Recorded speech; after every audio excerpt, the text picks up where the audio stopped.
Hello, anatomy പഠിക്കാൻ നമുക്ക് എല്ലാവർക്കും വളരെയധികം പ്രയാസമാണ്. പക്ഷെ അത് പഠിക്കേണ്ട രീതി പഠിച്ചാൽ വളരെയധികം എളുപ്പമാണ്. അതെങ്ങനെ പഠിക്കേണ്ടതെന്നല്ല ഇപ്പൊ നിങ്ങൾ ആലോചിച്ചത്, ഞാൻ പറഞ്ഞു തരാം. അനാട്ടമി എന്ന് പറയുന്ന ഡിഫിക്കൽട്ട് സബ്ജക്ട്സ് ഞാൻ പഠിച്ചത് വേസ് മെത്തേഡ് ഫോളോ ചെയ്താണ്.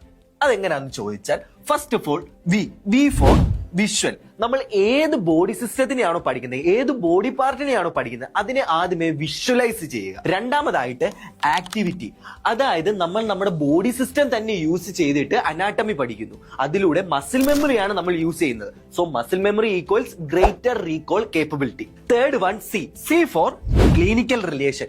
ക്ലിനിക്കൽ റിലേഷൻ എന്ന് പറയുമ്പോൾ നമ്മൾ ഇപ്പോൾ പഠിക്കുന്ന അനാട്ടമി ആൻഡ് ഫിസിയോളജി ക്ലിനിക്കൽ സൈഡിലേക്ക് ചെല്ലുമ്പോൾ നമുക്ക് എങ്ങനെ അത് ഉപയോഗിക്കാൻ സാധിക്കുമെന്ന് ഇപ്പോഴേ മനസ്സിലാക്കി പോകുക.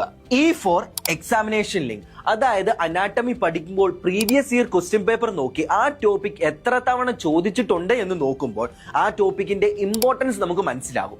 അതനുസരിച്ച് മുമ്പോട്ടുള്ള പഠിത്തം നമുക്ക് പ്ലാൻ ചെയ്യാൻ സാധിക്കും. സോ വേസ് മെത്തേഡ് എല്ലാവർക്കും ഇഷ്ടപ്പെടുന്നു കരുതുന്നു. ഇനി മുതൽ നമ്മുടെ പേജിൽ അനാട്ടമി ആൻഡ് ഫിസിയോളജി റിലേറ്റഡ് ആയിട്ടുള്ള സ്റ്റഡി റിലേറ്റഡ് ആയിട്ടുള്ള വീഡിയോസ് ഇടാൻ ആഗ്രഹിക്കുന്നുണ്ട്.